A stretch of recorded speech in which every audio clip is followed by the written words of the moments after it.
Hey, everybody, this is Isaiah Colton with another episode of Real Insider Radio. And in this exclusive podcast, I am very excited to have a just extremely dynamic speaker and somebody who's an influencer when it comes to all things video, Alicia here with us today. And she represents and speaks on behalf of BombBomb, and she travels all over the country talking about strategies and tactics on how to use video to build your brand and really make sure that you're stepping into the next generation of real estate.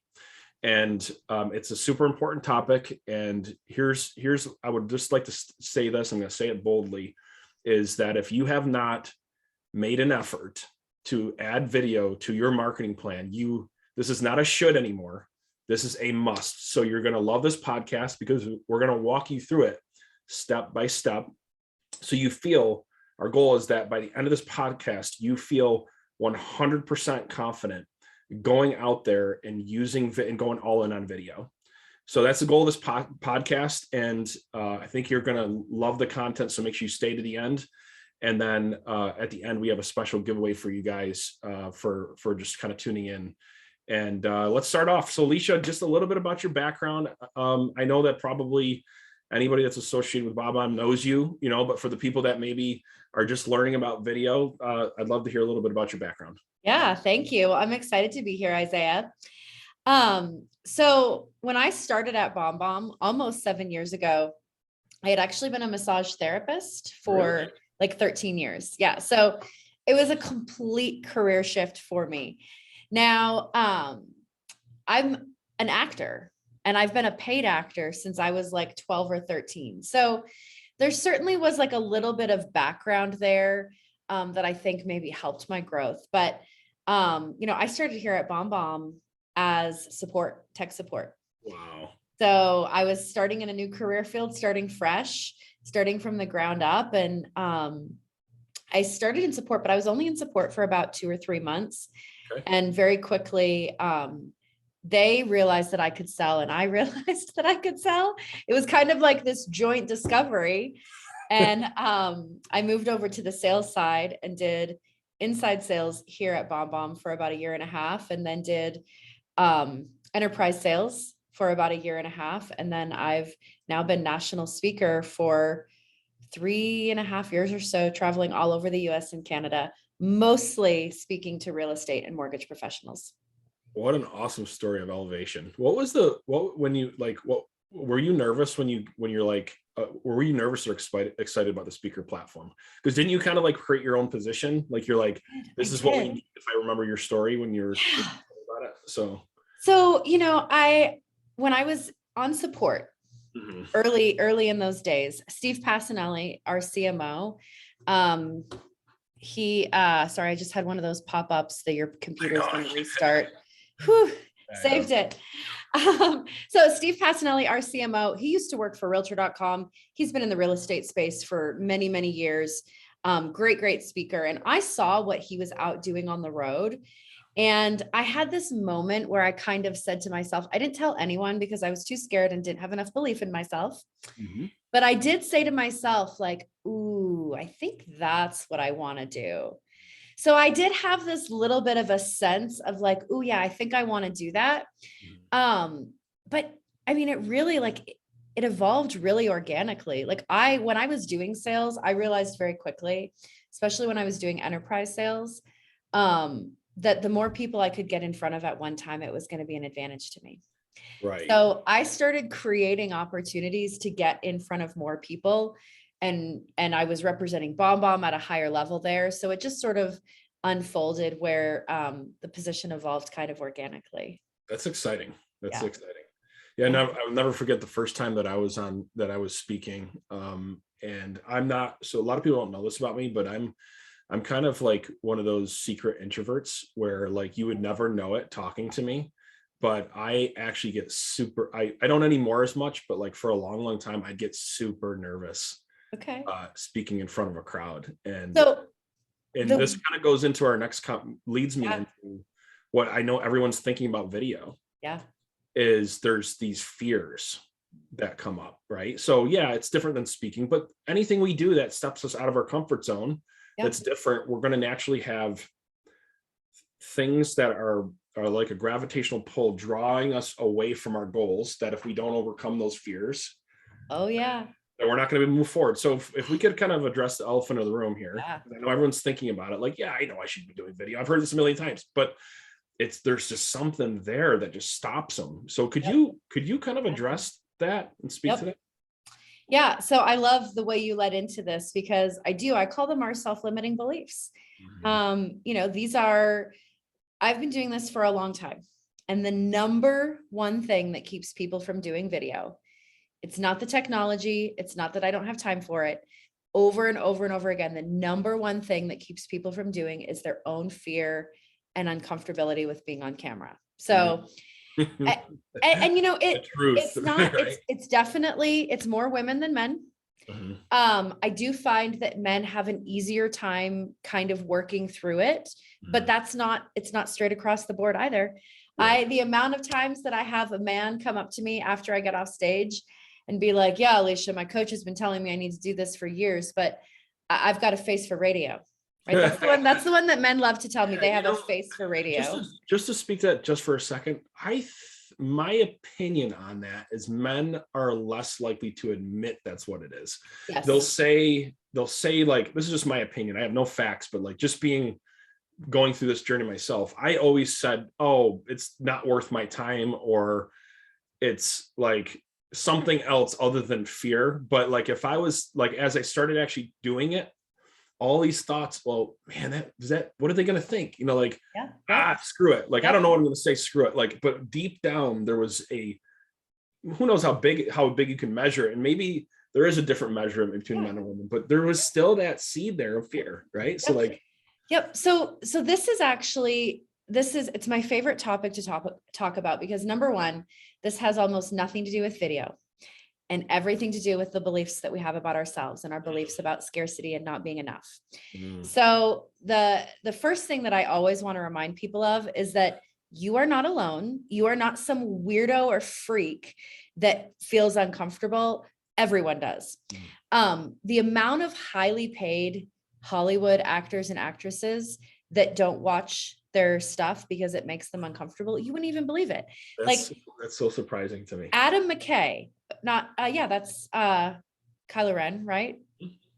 Yeah. Okay. So Kylo Ren, he has a rider in his contract that when he's doing press events and when he's doing like press junkets or like late night talk shows, that they don't show a clip while he's there on camera, because he gets such anxiety over seeing himself. It makes him panic. And he's like, it's not conducive to me doing my job. It doesn't make me a better actor. And it certainly doesn't help me promote the film because it's so difficult for him. Okay. Reese Witherspoon. We can all agree that Reese Witherspoon is an objectively like attractive person.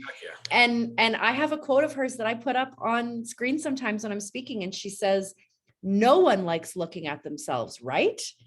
So this is the most human of all things. And I think Zoom hasn't really helped people as much as we would hope that it would, because when you are on a Zoom call, yes, you may watch yourself, but you're still experiencing yourself in real time, kind of from inside of your head, the way we normally do, like when you look in a mirror.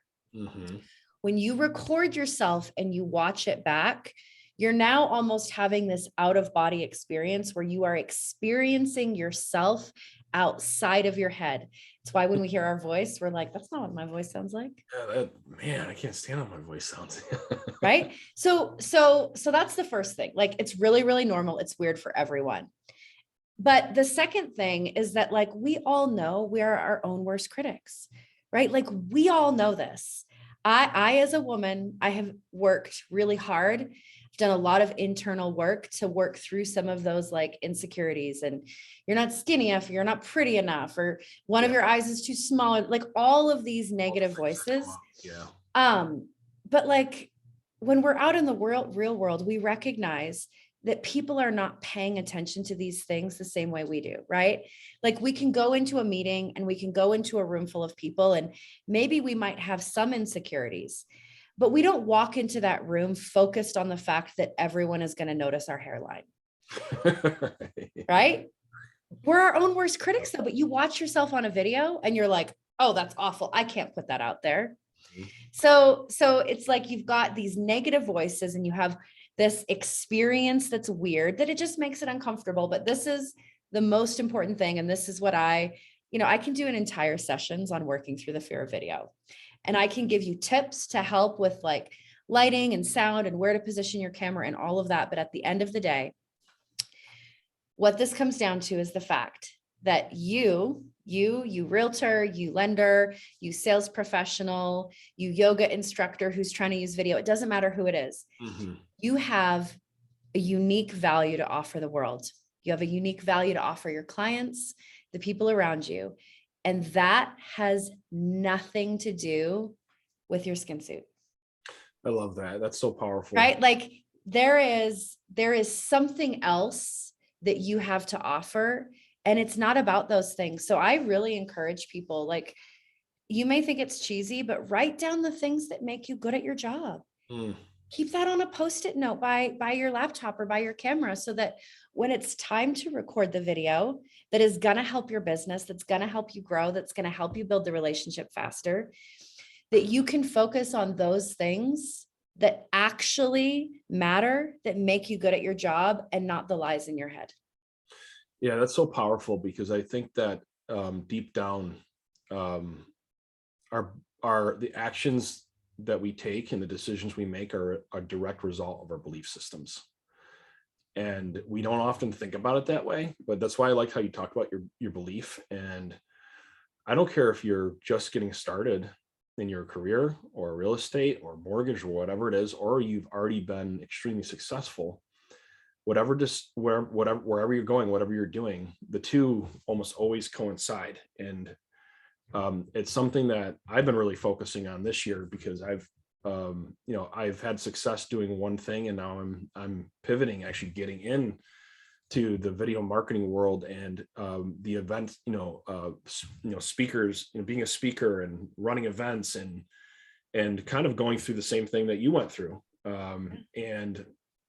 So I've been doing a lot of self-reflection, and that really hit me one day, is that my actions and my decisions are a direct result of my belief systems.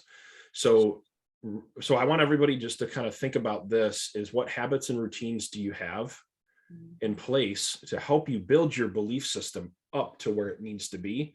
And who are you surrounding yourself with that's going to help you build the belief to be able to then take the action? For example, I bet you if you hung out with Alicia for an hour, she'd get you doing a video, right? I wish. So she'd get you doing a video. Now, here's the thing: you could sit in a corner, right? And you could try to figure it all out on your own, and you could sit there and pull your hair out and go do that for 6 months and not have progress, or you can get yourself around the right people. And so I think that's just an important side note of this conversation, is that if I find the fastest way to change my belief systems is to get around people like Alicia, who have already went through that journey, and I can basically model and learn and figure out what they're doing and step into it. I think, and I'm sure you have a whole bunch of different things that you could talk about when it comes to belief systems. Yep. Oh yeah. And I think micro commitments help too a little bit, right? Yeah. Is not thinking about the big picture too much, but just taking little, I look at how my son is going through Taekwondo, right? They're not expecting him to be a black belt, and he's not making black belt moves, right? So I see people trying to get in a video, and they go out and they buy all the fancy equipment, right? And they freaking go buy they spend whatever amount, and they're all these different things, and they want to be a black belt. And they're like preparing to be a black belt tomorrow, right? And would you agree with that? Just taking baby steps and working your way up to. I've pushed back on people sometimes that come up to me with I've really been thinking about this for a long time. Like, what kind of microphone and camera would you recommend before I really start with video? Which I'm always like, you are using that as an excuse to not start with video. Right. So I think that especially with this kind of video, right? a lot of people, when they think of video in their business, their first thought is video for marketing, which is more, it's your high level, it's your public facing. I like to say, like, your marketing your video content for marketing is the spaghetti you throw on the wall. That's right. Right. And it's only one form of communication, right? Yeah. Yeah. Whereas this is more like your day-to-day communication. And so yes, you can get, a nicer microphone and things for when you're doing mass sending, but the best way for people to get started with video is not going on Facebook Live. It's not producing a video for their social media, their website, because that's intimidating. But sending a thank you video to a client or your transaction coordinator, that type of practice of just doing simple videos to people that you already know is one of the best ways to start to build that muscle, because the confidence that it takes to go on Facebook Live versus to press the record button and send a video to your transaction coordinator and say, I know this client was really, really difficult, and thank you so much. Like, I see how hard you're working. I couldn't do this without you. I appreciate you. It's not all that scary. That's right. That's really good. So I think that's perfect segue, because my next question for you is, like, what are some ways that we can use video, and what does that ladder look like? If you don't mind sharing some ideas from different ways to communicate through video and kind of working their way up. So I like to start with, there's 3 high level triggers that will pretty much always tell you that a video is better there. And I'll break these triggers down into some specifics just so that people can kind of work their mind around it. But the first high level trigger that tells you that a video is always going to be better here than plain text communication. And I'm talking about emails and text messages when I say text communication, or Facebook Messenger, WhatsApp, any of those places where you are sending web-based text communication, you can put a video there, right? You can put a video in WhatsApp. You can put a video in Facebook Messenger. You can do it in your text message. So the first trigger is anytime you are building or establishing a relationship with someone. So the lead comes in from your website. That is a perfect opportunity to send a video, because we know that the average consumer works with the first real estate they meet face to face. It's not because the first real estate agent is the most qualified or experienced. It's because when they feel that human connection, right? When they start to feel that know, like, and trust, it's easier to say yes to that person than to keep shopping for another agent. So if that lead comes in from your website and they've been shopping on a few other agents' websites, and you send that video just introducing yourself, showing up as a warm human, and they have 4 other plain text emails from agents that don't tell them anything about that person that look the same. Well, you've just given yourself a huge advantage to establishing a relationship with that person, right? So lead response. I really, really love it for appointment confirmations, because we have data showing a massive uptick in hold rates for appointments. That's awesome. Because you send a Google Calendar notification to someone, and it's easy for them to be like, I'm going to move that around. I don't really have time to meet with them today. You send a video to someone saying, hi, Isaiah, I am so excited to connect with you tomorrow morning. Make sure you take some time to jot down your questions. I want to make sure this is a valuable use of your time as well. If anything changes, just reply to this email and let me know so we can find another time. That's so good.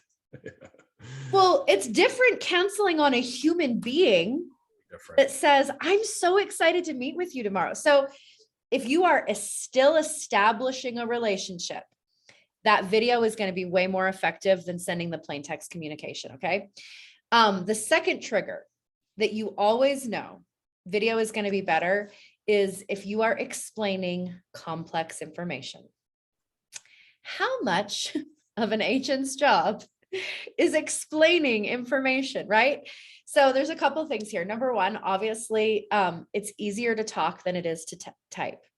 Right? If you've thought about trying to explain driving directions to someone, typing out driving directions is very different than sending them an audio message, because it's easier to explain, right? Like when you pass that gas station on the left-hand side, the turn's going to be coming up. It's just easier. So it's easier to explain things by speaking, but here's the most important piece. Okay. When we watch a video back, we retain about 90 to 95% of that information because it's richer communication, tonality, eye contact, body language. These are all things that help retention, as well as, really kind of help with that clarity piece. As opposed to when you read an email, you only retain about 10% of that the first time because we skim. Yeah. So you send a video explaining what to expect in the process or what's next, or, hey, your home inspection is coming up this week. Here's a couple things you can do ahead of time to make it go smoothly. The simple fact that you sent that video means that your client is going to retain it more. They're going to have context. They're going to have clarity. And they also appreciate being communicated with that way because it's just easier.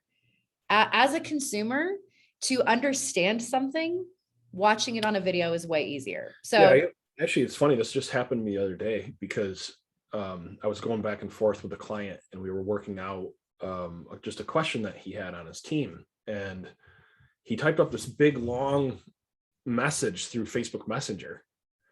And I just said, hey, could you do me a favor? Could you just send me like a 30-second video? And he did. And because I didn't understand, like trying to process this question and spend all this time reading through this thing and interpret what he meant and was saying with like how he wrote it and like reading his tonality and all this other stuff in this message. Yes. And I'm like, this is not working. So like, and he literally like sent a Facebook Messenger. He didn't even use the whole time of the clip that you can do. But he did it through video. And literally I understood like that, what he needed. I shot him a quick video back, conversation done, like, and problem solved. Everyone's happy, virtual hugs, and we're moving on. Like, and that's just one snapshot. Now I'm a firm believer that anything that we do in life, it's not addition and subtraction, it's multiplication and division, meaning like everything has a multiplier effect to it. Yeah. So I want you to imagine what this looks like where you start at any point that you are involved with a relationship, you start using video. What kind of multiplier effect does this have on your relationships, business or personal? Doesn't matter, right? Think about the last text message that you got in a fight with your significant other over a text message because they're taking the text message out of context. Like, right? Yes. Like, yes. So that's my third trigger. But before I do the third trigger, some ideas in that step number, or in that trigger number 2 for explaining complex information. Number 1, I know our product, there's lots of video products, but our product has a screen recorder. So you can actually record what's on your screen and talk about what's on the screen. So agents are using this to go over contracts. wow. Go over documents, or maybe there was a question about the property line and you've gone and you've pulled up the county tax assessor's like property site, and you can use that screen recorder and go over and show them exactly what that property line is or why it's got a funky layout. And then you just send it off. So explaining complex information, or I really love, agents are saving themselves a ton of time by having their video library full of frequently asked questions or next steps in the process. That's awesome. Because now you are in between appointments, you get a text message from that client being like, asking that question that you already have recorded the video for. You just grab that video from your library and you text it to them. They feel really well taken care of, right? It's easier for them to understand. And it took you 2 seconds. That's awesome. So yeah. Okay. So now the third trigger that tells you that video is always going to be better than plain text communication is if tonality matters, or if there is emotion, right? If tonality or emotion matters to that message. That's good. So yeah, which is almost always. So, right? Quite often. So for example, if you send something to a client, maybe you sent a contract, sent it over email, they haven't responded, you haven't got that contract back, you're waiting. You have 2 options, okay? You can send a text message that says, I know you're really busy, but I really need to get that contract back, right?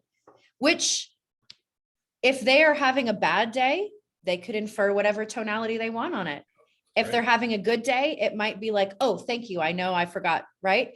But you don't know what tonality they're going to infer, right? You send a video saying, hey, Isaiah, I'm not trying to nag you. I know that you're really, really busy, but if you want to close, by such date, we have to get this back today. Let me know if there's anything I can do to help you with that. Right? So tonality matters. Good news, right? Congratulations. You're under contract or we're clear to close. Well, memories are stored by emotion and information. So you can send that text message that says, congratulations, your offer was accepted, and they're going to read that information and they're going to have warm fuzzies. However, you send a video, you text a video to a client saying, congratulations, they accepted your offer, you're getting the house. Well, now the memory of that moment in their brain is going to be connected to you and your face and your emotion, as opposed to just the information. So tone or emotion, you want to put the video there as well. That's awesome. So what are some of the ways that like a lot of people think like, oh, well, why do I need a third-party software?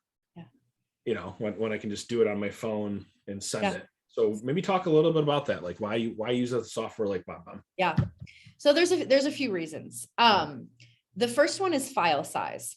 Okay. Videos are huge. So, if you've ever tried to like text a video to grandma of the baby, right? You realize you only get about 20 or 30 seconds, and then it's going to tell you the file is too big. Now, if you're going iPhone to iPhone, you can get away now with like a little bit of a longer video. I feel like I sent about like almost a minute video to an iPhone recently, and I couldn't believe it sent. Yeah. Like I think when it's like in network, they give you a little bit more time. Right? Yep.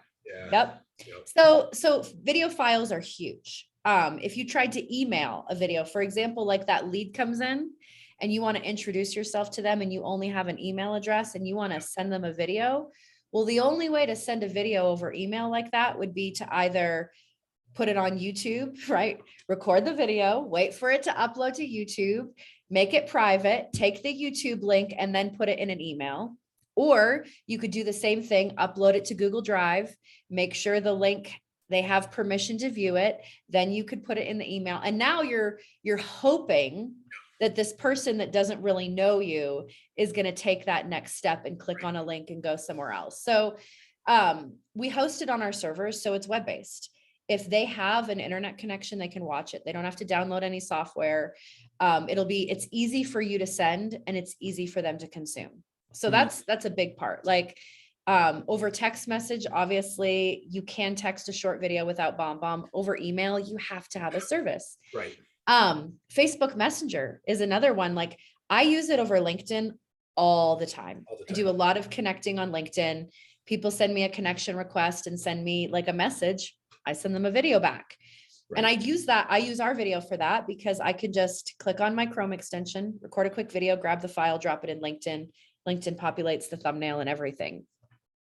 Facebook Messenger, Facebook Messenger has their own video option where you can record a video, but this is what I don't like about Facebook Messenger's video option.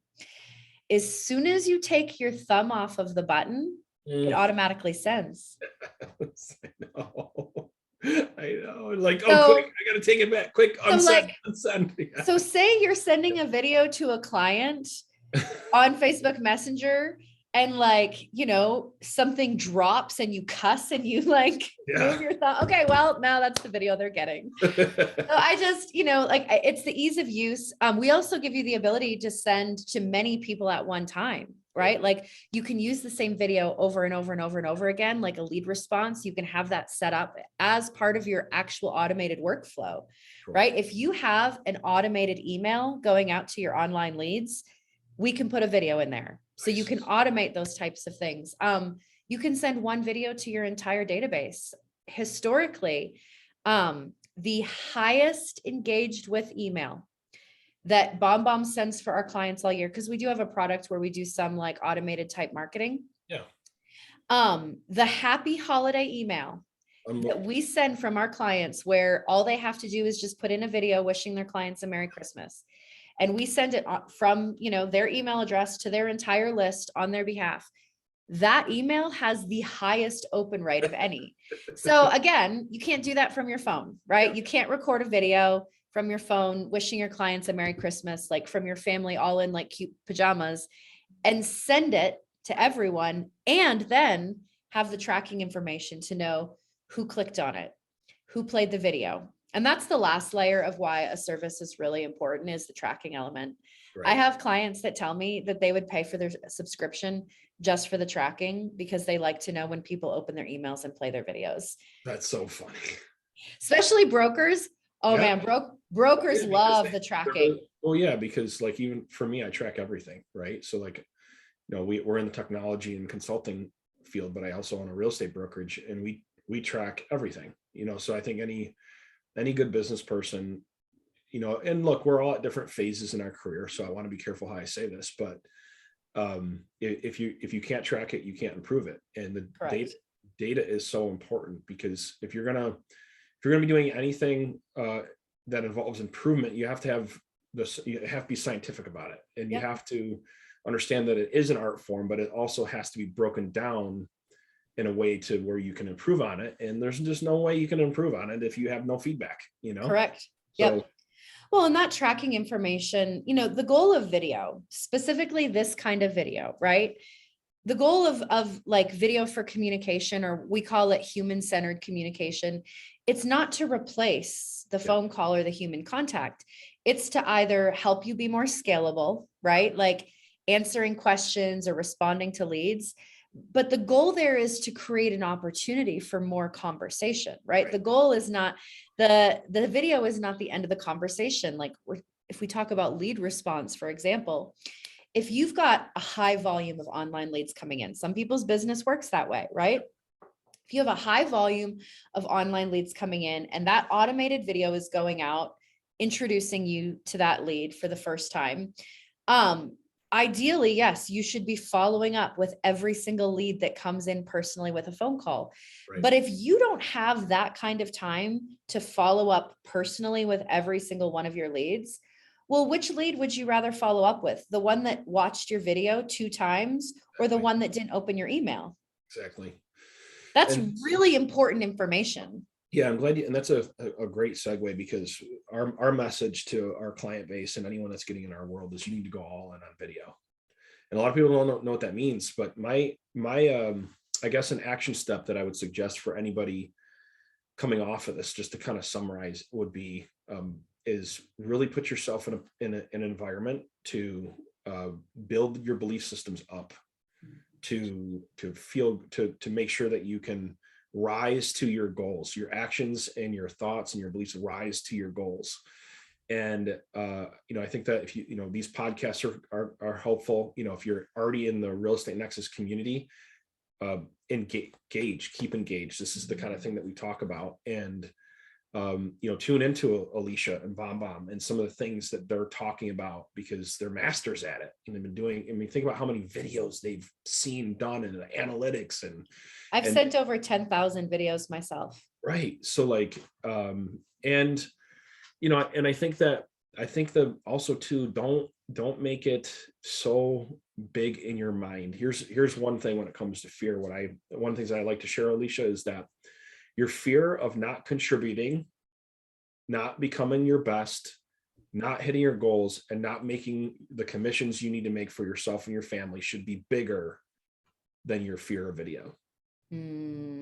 Because there's always 2 fears, right? Yeah. Like my fear is what drives me in anything that I do when I encounter these things. My biggest fear is I don't become the best version of myself I can be. Yeah.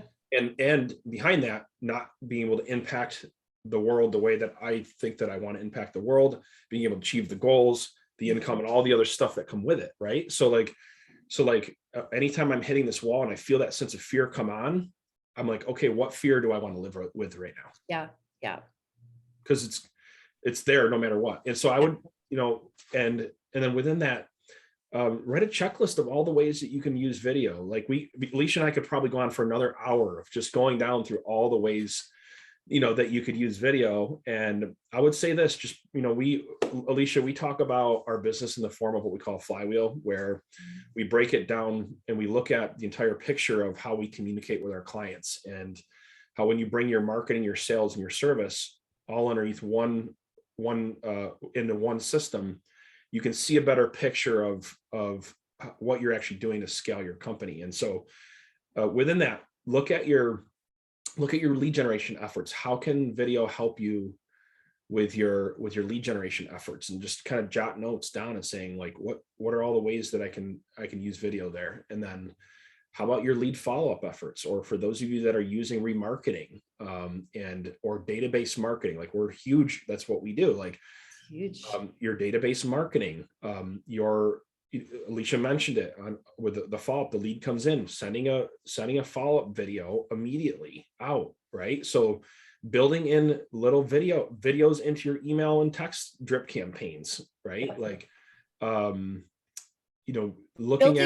Building it into your past client communication, right? Your past client communication follow-up systems. Like, when you're after you've met and you either got the contract or didn't get the contract, just learning and just remembering to communicate through video. So just think through all of the ways when you're trying to attract agents for team leaders. Like, it applies to you, team leaders and brokers. You got to start using video to attract agents. So I love it for recruiting. Yeah, it's huge, man. Like, it's huge. So just what I would do is start, if you go all, here's our message, go all in on video, write down all the ways that you need to incorporate video, and make sure that's part of one of the strategic objectives in your business plan for 2022, along with taking a look at BombBomb. And so if you stayed to the end, I have a special offer we're going to give you once this podcast goes live, where if you check out BombBomb, we're going to provide a link for you to check out BombBomb. And if you do, I'm actually going to give you a free copy, of my sales and marketing playbook that's going to give you all the scripts and dialogues you need, not only with video, but text messaging, phone, any form of communication that you could possibly think of, and also an actual step-by-step marketing plan, that you can start implementing video right away. So this is what you're going to get for free. That's a big gift. Yeah, it is. This normally I charge the printed version. I charge $97 for.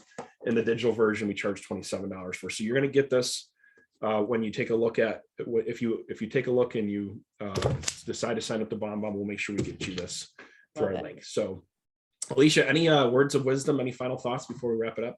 Yeah, my encouragement would be is that you can't eat the whole elephant at one time. Yeah. So you have to start with one or two ideas and actually implement, right? Like, if you are paying for online leads, that should be your first implementation, because they're going to convert at a higher rate. But I mean, you have to start with one place and just do it, and then start expanding outward. But as with eating elephants, one bite at a time. One bite at a time. That's right. I love it. I'm looking forward to speaking with you, and in the future. We have a boot camp coming up next month. Hopefully we can coordinate a date and time for you to speak at our event. I know our audience is going to get so much from you. So I'm excited about that. And thanks for taking the time to do the podcast here today. Yeah. Thank you for having me. Awesome.